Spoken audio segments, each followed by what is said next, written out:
Squad Programu Warotakiman Regional Pacific Islander Task Force and a radio Mulundong to San Francisco, Nakoti Kenta Patamay. Bila sa balik turun kan barang terbukin dengan lelau sapa stok na pa na tulong miniti ikaw sarkan on the vital no kan dapat budi binang cukup na Pacific Islander Regional Task Force na bukan na to bito ko nitiko enta na rongo tamata nikin na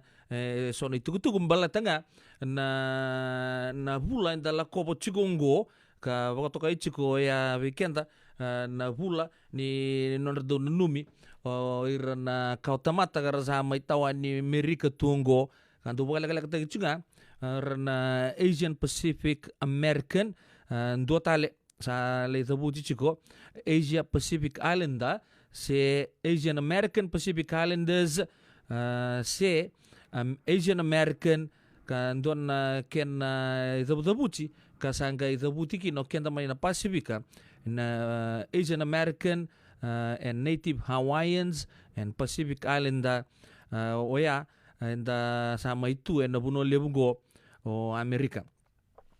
Ya na vital nongo siang ningay kabo we na non da sangay menda may bakon dua patataki don na ngono ni wili ni bonua o ya may na tinika dio sanga bulukin census ni rono ndo ngo merke tukuri kidan ni dona kente wili lebusar nga enta sama itu na buno lebu merke ka tukudi ni mbiu wata na songo kan dua na kena tambana korto mbiu tabata chukuna program na kabina ngani kuwa oya orto na Pacific Islander Task Force itu putinga na Pacific Islands enda na kilabina ka andi sa ukati watu kino kenta todo ko mai na zepa ni Pacifica dari tadi libu sar chukuna bekanta na Samoa na Tonga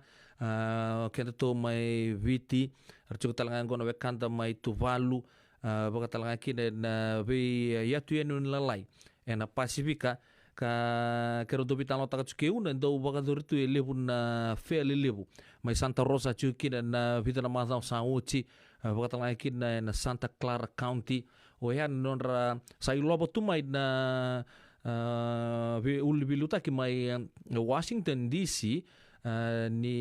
kenta na minority groups ngo dundun talaga me enda baka dua patataki na bika todo ko sar era sarawata tu irna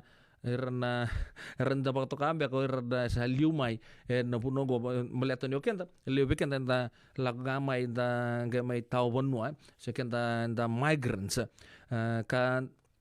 ka lebusar na bika santo baka durchiko me baka nonta andike bichuko na nonta mbula baka mbi kenta may na Pasifika keron do bitan lo taka chuko baka lebut ni indon ka sangga indon dike bichuko ni lebu na mati sureti be baka ngabe nonta puno lo mani bichi ndamai mai to bikenda talanga na buku di bisau di kakana sa lebu na kakana to tolos na fast food sa to so yata katal chunga o kenta sa handa lele itu manta sa lebu sarga na mati sa yato abo kichu kada nonta abe kenta na ngoni Pasifika koya kor sa orda santo na numakina orto na ulipilutaki erna kena be lain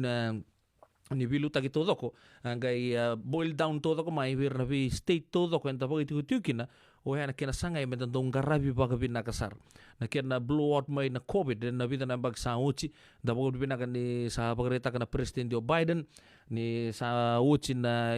emergency status ato kina matin to Amerika ya si tega bu mera si COVID nga no hirnang kasi tak sar aleta ni ertugo ni COVID de vito bichiko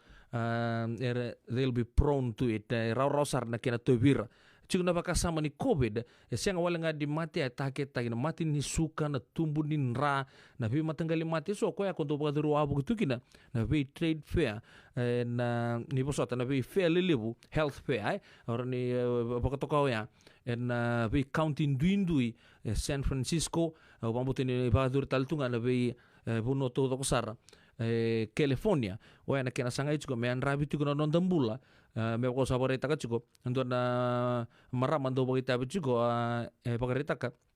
ni okenta ente leo lisar na way to lebu ke Amerika kenta baka chunga drop in the ocean ko ya ka chuki na buku baka Samoa ke baka na reza na history ni kena tau ia butaki na mati lau go kanta po bibinakan ni sela ko chunga na ngono go na creation of the term mana 1960s sa tega bu coin tagi kina o ya na nonta raisi baka toto pata chiko o watakir na kay American dina o kenda na lako mai na Pasifika Asia wili kinorto mai Hawaii ya nda po bibinakan chiko da buku ni bulo binakan go usaha bagari chiko Kaya baka nawili ko matang kapakapalangi na term mo ya tunggu ni na Pacific American Heritage Week the first 10 days of May. Kaya mambale ngo sa kalim ni singa botale lima na singa o ya na kaya baka no numitu ya Amerika o ya na nondambulo o kenda and tao po no mai ndang wale mai na Asian Pacific. Ka baka rita kichunga ngo the term is used in reference to Asian Pacific American Heritage Week the first 10 days of May. Established in 1978. Tega bu kuni tagi mai tini kedi ono sanga bulu sangai mai bakan donu ya ndo na ndambi ni Congress en tini kedi obitu sanga bulu kawalu. Sangai tosoi na baka samango me nanumi nandona bula mai na tini kediwa ziwa sanga bulu karua. Kelban bale nda po bibinakan di irna numi kenta talanga na uli bilu ta ke merkes yang tanga wala ngamai nda mai taka tu kawai tagi kenta na mbula raram but the wider scope di non da pingkarabi tunggu merke anda po bibinakan cukup birto na uli bilu tagi saranga mai bale liab mai Washington DC na buku ni non rendo loma ni kenta tu kenta na minority groups mo bichu ko kenta na Pasifika dari na Asia lelebu ya da po bibinakan inda mai okatin doni kumu ka raw ninda may garay baka toto watukin na puno lebungo kasabare taka siyangan ni ikame siyangan na vikame baka na pepa vaya sana ndre tukin na nonta ngole meta lurai valimbula kina vika vaya da po bibinakan inda ni tep taka tu na resource lelebu en ndo na first world go kan da boko bibinakin na Pacific Island Task Force ni rawad ni kotomi weekend indon na vital no na kabinakan ni kuwa menta raw ni kila ni total tungan non no Pacific Islanders en huno lebungo merke ka raw ni da taleba talanga di na vitampo ni pinga ravi todo sara ka baka talaki na vi health fair lebu me baka ni ratake tal chunga weekend ni okenda na Pacifica lebu tondo chuko na mati sureti and to weekend tiko and ngona sarangango ya weekend pag lagasar si weekend na fa na 10 minutes anda po bibina katali kina Pacific Island Task Force kala ngay ranyo redo tu and no to androni pepa na radio bulon do bata and ve kato do sar e pag dur tu me se mati tu kina karotal nga nyo ngay reda nga na internet